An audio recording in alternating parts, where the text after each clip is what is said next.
श्रीपाद श्रीवल्लभ चरित्रामृत अध्याय 2 सिद्धयोग्याचे दर्शन विचित्रपुरीचा वृत्तांत. मी मरुत्युमले या पुण्यस्थळी घडलेल्या रोमहर्षक अनुभवाचे मनन करीत श्रीपाद श्रीवल्लभ स्वामींचे स्मरण करीत पुढील प्रवासास प्रारंभ केला. मार्गात अनेक पुण्यात्मांचे थोर संतांचे दर्शन घेत मी मार्गक्रमण करीत होतो. या प्रवासात आश्चर्याची गोष्ट अशी की काही न मागता भोजन मिळत असे. पांड्य देशातील कदंब वनात जाईपर्यंत माझ्या शरीराचे वजन क्रमाक्रमाने कमी होत होते. या प्रांतात अति जागरूक असे शिवलिंग होते. त्याचे मी दर्शन घेतले व विश्रांतीसाठी शिवालयात थोडा वेळ थांबलो. नंतर प्रवास करण्यास सुरुवात केली. मार्गात मला सिद्ध योगेंद्र नावाच्या एका महान तपस्व्याचा आश्रम लागला. मी आश्रमात जाऊन त्या महापुरुषाच्या चरणी नतमस्तक झालो. त्यांनी मोठ्या वात्सल्यपूर्ण भावाने माझ्या डोक्यावर हात ठेवला आणि श्रीपाद श्रीवल्लभ दर्शन प्राप्तिरस्तु असं तोंड भरून आशीर्वाद दिला. त्यांच्या चरणस्पर्शाने माझे शरीर कापसाप्रमाणे हलके वाटू लागले होते. ते महायोगी मला म्हणाले, तू दर्शन घेतलेले ते शिवलिंग अत्यंत जागरूक आहे. त्याची कथा सुद्धा मोठी रंजक आहे. देवेंद्राने आपल्या सामर्थ्याने अनेक राक्षसांना मारून टाकले, परंतु त्यांच्यातील एक राक्षस पळून गेला व त्याने महादेवाची तपस्या करण्यास सुरुवात केली. तो ध्यानस्थ असताना इंद्राने त्या राक्षसात निर्दयतेने ठार केले. त्याच्या हत्येमुळे इंद्राचे सारे तेज लोप पावले व तो निस्तेज दिसू लागला. या पापाचे क्षालन करण्यासाठी त्याने अनेक तीर्थाचे दर्शन घेतले. पांड्य देशातील कदंब वनात तो आला आणि काय आश्चर्य, तेथील शिवलिंगाच्या प्रभावामुळे तो पूर्वीसारखा कांतिमान आणि तेजस्वी दिसू लागला. त्याला अत्यंत आनंद झाला. त्या क्षेत्राची महात्म्य जाणून घेण्याची उत्कंठा लागली. इंद्राने तेव्हा मोठ्या उत्सुकतेने पाहिले. तेव्हा त्या दिव्य शिवलिंगाचे दर्शन झाले. मोठ्या भक्तिभावाने त्याने त्याचे पूर्वज अर्चन केले. नंतर त्या स्वयंभूलिंगा हे सुंदरसे देवालय बनले. हे इंद्राने प्रतिष्ठापना केलेले शिवलिंग समस्त पापांचे हरण करणारे असून अत्यंत मंगलदायी आहे. पुण्यवंतांना श्री दत्तप्रभूंच्या भक्तांना विनासायाचे दर्शन घडते. मी त्या महायोगाचे हे वक्तव्य ऐकून अत्यंत रोमांचित झालो होतो. मोठ्या श्रद्धाभावाने त्याचे चरण कमली मी नमस्कार केला. तेव्हा त्यांनी या शिवलिंगाचे पुन्हा एकदा दर्शन घेण्यास सांगितले. मी त्यांच्या आदेशानुसार पुन्हा त्या वनात गेलो. तेथे मला अतिशय सुंदर शिवालय दिसले, पण मी पाहिलेले शिवमंदिर हे नव्हतेच. मला हे मंदिर श्री मीनाक्षी सुंदरेश्वरच्या मंदिरासारखे दिसले, पण मी जेथे आहे ते मधुरानगर आहे असे कळले. मी मोठ्या श्रद्धेने शिवलिंगाचे दर्शन घेतले व श्री सिद्ध योगेंद्राकडे येण्यास निघालो. तेथील परिसर जनसमुदायाने भरलेल्या एका शहरासारखा वाटला. श्री योगेंद्राचा आश्रम मात्र सापडला नाही. मी श्रीपाद श्रीवल्लभ स्वामींच्या मनात चिंतन करून पुढे प्रवास करण्यास प्रारंभ केला. तेव्हा सूर्यास्त होऊन अंधकार चोहीकडे पसरला होता. मी मार्गक्रमण करीत असतो. माझ्या मागून प्रकाशाचा झोत आल्यासारखा वाटलेले मी मागे वळून पाहिले. माझ्या मागे 3 शिरे असलेले एक सर्प येत होता. त्याच्या मस्तकावर 3 दिव्य मणी होते. त्याचाच प्रकाश मला मार्ग दाखवत होता. मी अत्यंत भयभीत झालो होतो. माझ्या हृदयाचे स्पंदन वाढत होते. मी श्रीपाद श्रीवल्लभांच्या दिव्य नामाचा उच्चार करीत पुढे चाललो होतो. त्या सर्पाचा उजेड मार्ग प्रदर्शित करीत होता. शेवटी मी कसा श्री सिद्ध योगेंद्राच्या आश्रमात पोहोचलो. तेव्हा तो दिव्य सर्प व त्याचा प्रकाश तात्काळ अदृश्य झाला. श्री सिद्ध योगेंद्राचे माझे मोठ्या प्रेमाने स्वागत केले व केळीच्या पानात भाजलेले गरम गरम चणे प्रसाद म्हणून दिले. मी ते पोटभर खाल्ले, परंतु माझ्या हृदयातली धडधड कमी झाली नव्हती. तेव्हा त्या दयामूर्ती योगेश्वराने माझ्या प्रेमभावाने माझ्या धडधडत्या छातीवर हात फिरवला.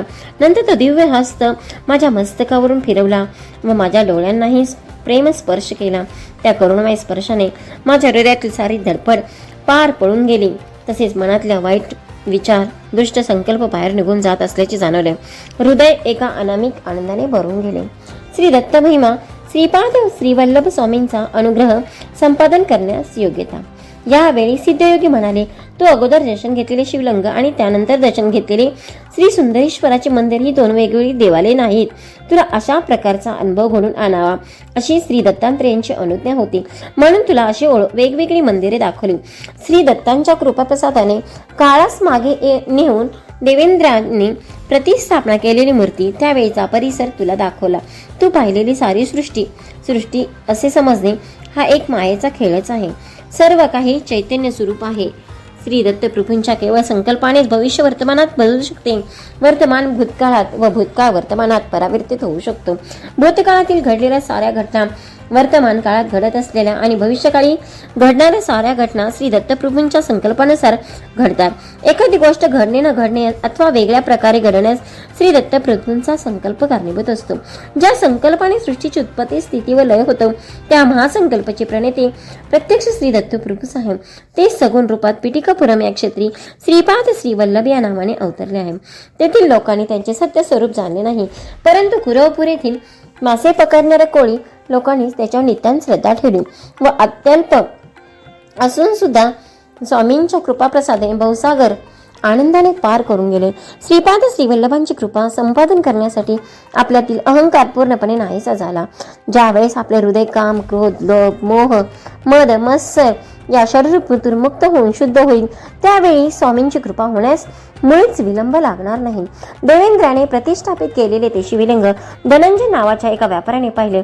त्याने त्या शिवलिंगाचा महिमा आपल्या देशाच्या राजा कुलशेखर पांड्यास सांगितलं. ही शिवाज्ञाच मानून त्याने त्या मंदिराचा जीर्णोद्धार केला व तेथे एका नगराची स्थापना करून त्याला मधुरा नगर असे नाव दिले. कुलशेखर याचा पुत्र मलयध्वज आपल्या पित्याप्रमाणे ईश्वर भक्त होता. त्याने संतान प्राप्तीसाठी पुष्टकामेष्टी यज्ञ केला होता. या यज्ञ कुंडातून एक 3 वर्षाची अतिशय लावण्यवती कन्या अवतरित झाली. तिला पाहून राजा व यज्ञ करणारे सारे विप्र ऋषीगण अत्यंत आनंदित झाले.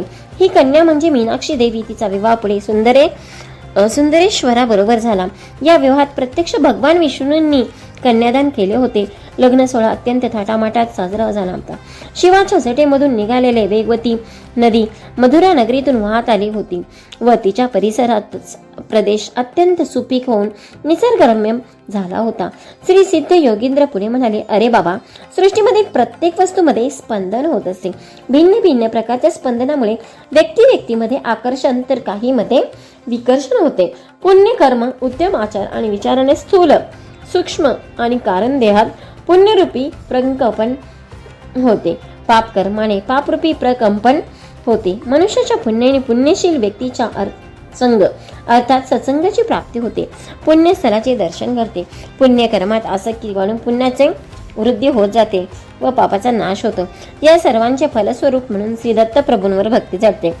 अरे बाबा शंकर भट्टा, तुझ्यावर श्रीपाद श्रीवल्लभांची अपार कृपा असल्यामुळे तू येथे येऊ शकलास. माझ्या सद्भाग्याचे मलाच आश्चर्य वाटते.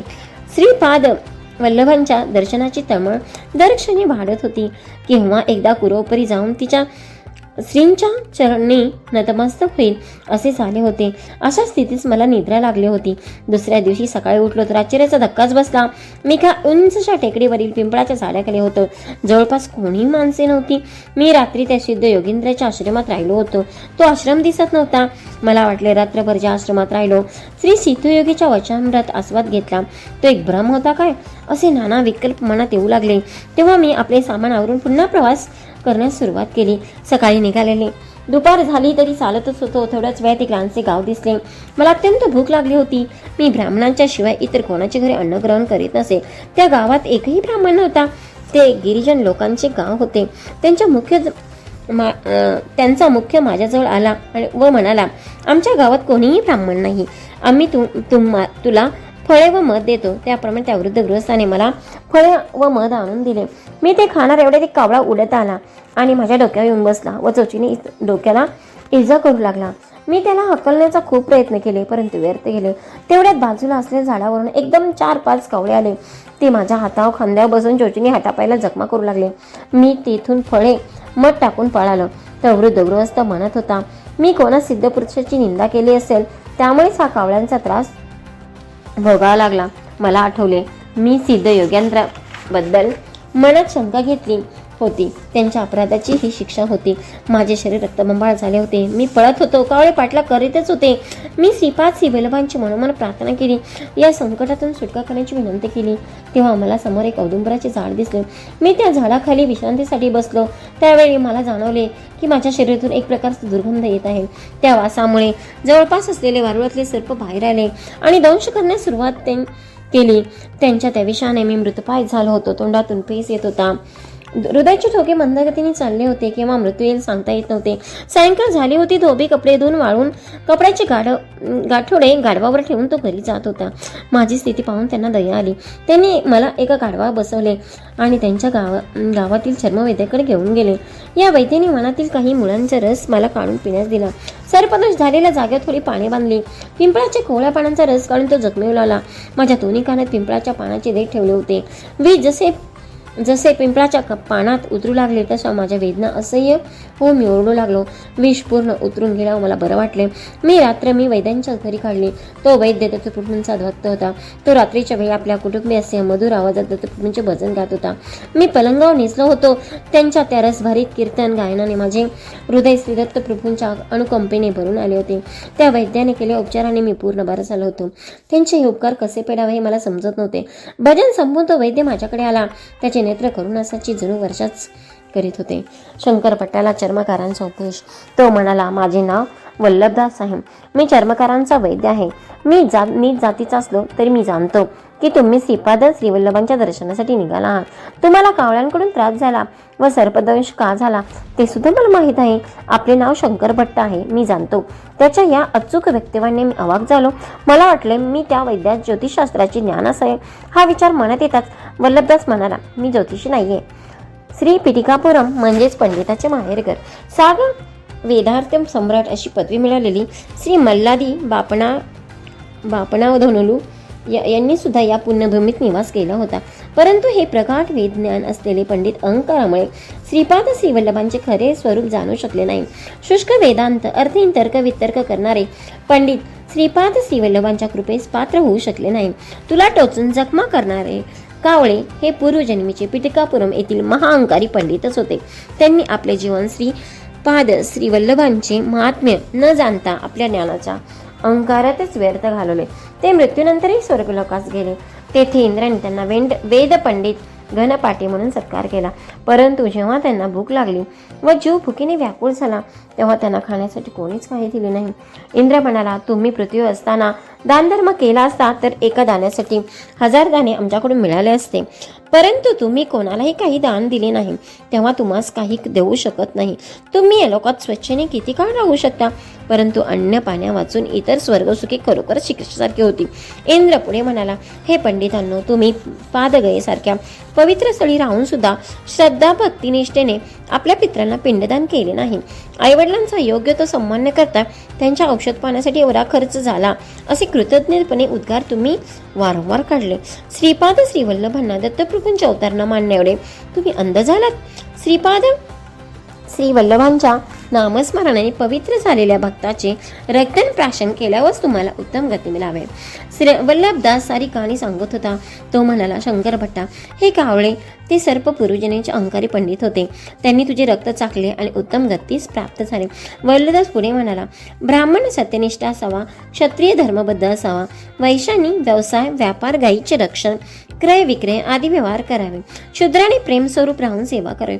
भगवंताच्या भक्तीसाठी मात्र वर्ण जात कुळ श्रीमंत गरीब स्त्री पुरुष असा भेदभाव नसतो.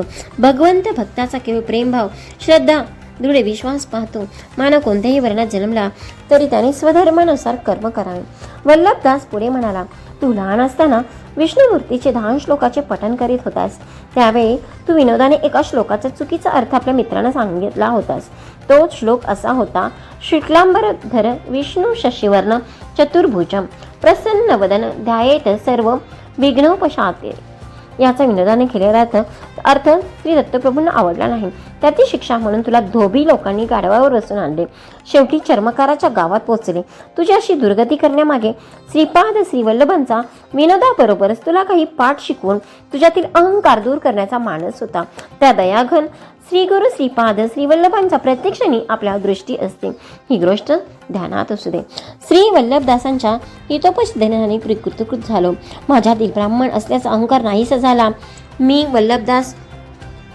मी वल्लभदासाचा पाहुणचार स्वीकारला. 2-3 दिवस राहून पुढे चिदंबरला जाण्यास निघालो. चिदंबरला पोहोचण्याच्या अगोदर विचित्रपूर नावाचे गाव लागले. त्या गावात नावाप्रमाणे राजाही विचित्र वर्तन करणारा होता. त्या राजास एक मुलगा होता, परंतु तो मुका असल्याने राजा नेहमी उदास असे. त्याला वाटते की ब्राह्मणांनी लोपभूइष्ट म्हणजेच यज्ञ कर्मलोक असा यज्ञ केल्याने त्याचा मुलगा मुका झाला. त्या ब्राह्मणांना अपमान करून त्यांना गाढवावर बसून त्याची मिरवणूक काढत असे. ब्राह्मणांना दान म्हणून राजगिऱ्याची भाजी देत असे. या राज्यात ब्राह्मण आपला अहंकार विसरून अगदी दयनीय स्थितीत प्राप्त झाले होते.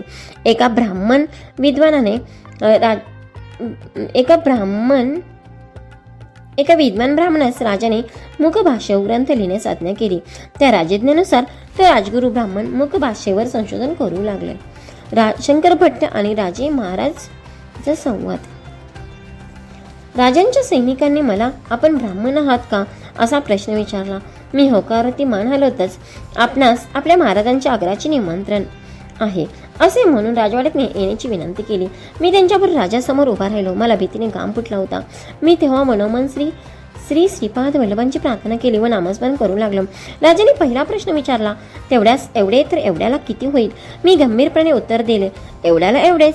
माझ्या उत्तराने राजाला आश्चर्य वाटले व तो म्हणाला, महात्मन, आपण मोठे पंडित आहात. आपल्या दर्शनाने मी धन्य झालो. राजाने आपल्या पूर्वजन्मातील आठवणी सांगण्यास सुरुवात केली. तो त्या जन्मी एक ब्राह्मण होता. त्याच्या घरी राजगिरा पिकत असे. ती भाजी तो सर्वांना मुक्त असाने देत असे. त्याच्या सहाध्यायी ब्राह्मणाकडून यजमानांच्या घरी पूजा अर्चा अभिषेक आदी करून घेत. यजमानाने दिलेली लक्षणं मात्र स्वतः घेऊन अगदी अल्पशी त्या गरीब ब्राह्मणास देत असत. त्याच्या घरची राजगिराची भाजी सुद्धा फुकट घेत असत. कालचक्र फिरत गेले. दुसऱ्या जन्मी तो गरीब ब्राह्मण झाला. राजा म्हणून जन्मला आणि त्याला त्रास देणारे लुबाडणारे ब्राह्मण दुसऱ्या जन्मी सुद्धा त्याच राज्यात ब्राह्मण म्हणून जन्मले.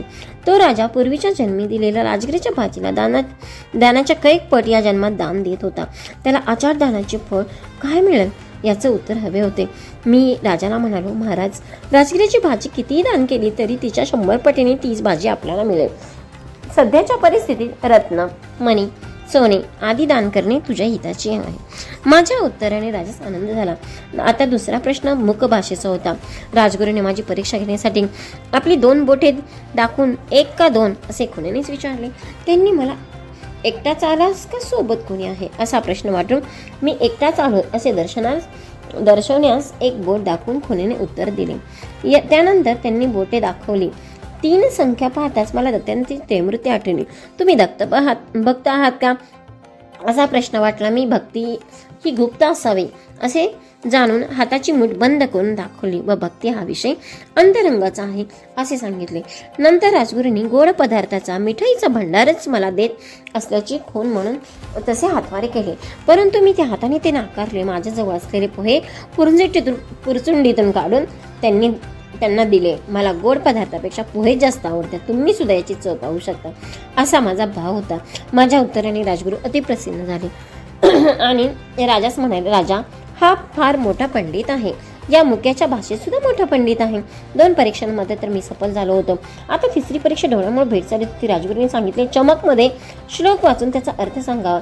मी श्रीपाद वल्लभांचे मनोमन स्मरण करीत एक श्लोक वाचला आणि अर्थ राज्यसभेत समजावून सांगितला. मी सांगितलेला अर्थ असा होता, एका चमे म्हणजे 1, 30 चमे म्हणजे एकाला 3 जोडले असता 4 होतात व त्याचे वर्गमूळ 2 येते.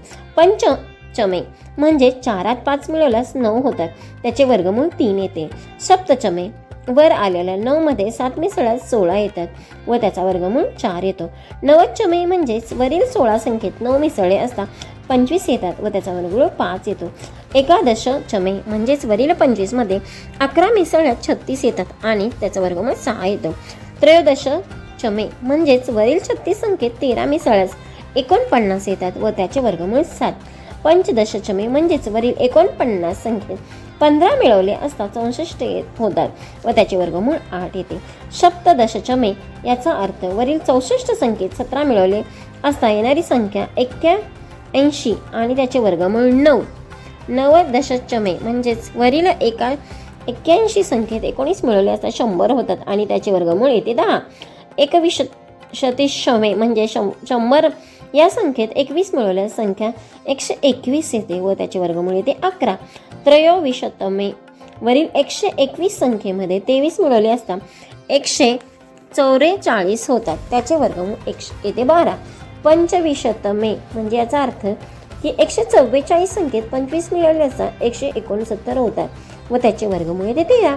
सप्तविंशतमे याचा अर्थ वरील 169 मध्ये 27 मिसळले असतात 196 होतात आणि त्याचं वर्गमूळ ते 14. नवविशतचमे म्हणजेच वरील 196 मध्ये 29 मिळवल्यास 225 होतात, त्याचे वर्गमूळ 15 येते. 31चमे याचा अर्थ वरील 225 मध्ये 31 मिळवले असता 256 येतात आणि त्याचं वर्गमूळ ते 16. 33चमे म्हणजेच वरील 256 मध्ये 33 मिसळले असता 289 येते, याचे वर्गमूळ ते 17. माझे हे प्रवचन मला आश्चर्य काढले. मी हे जे बोललो ते सर्व सृष्टीच्या परमाणूचे रहस्य होते. ते कणादृष्टींना माहीत होते. परमाणूच्या सूक्ष्म कणांचा भेदामुळे विविध धातूंची निर्मिती होते. माझे प्रवचन दरबारातील सर्वांना खूप आवडले. राजाच्या सर्व प्रश्नांची समर्पक उत्तर दिल्यामुळे श्री श्रीपाद वल्लभांच्या कृपेने मी त्यांना विचित्रपूर नगरातून सुरक्षितपणे बाहेर पडलो. धन्यवाद. श्रीपादराजं शरणं प्रपद्ये. याचप्रमाणे पुढील ऐकण्यासाठी आमच्या चॅनलला लाईक करा, शेअर करा, सबस्क्राईब करा. श्री स्वामी समर्थ.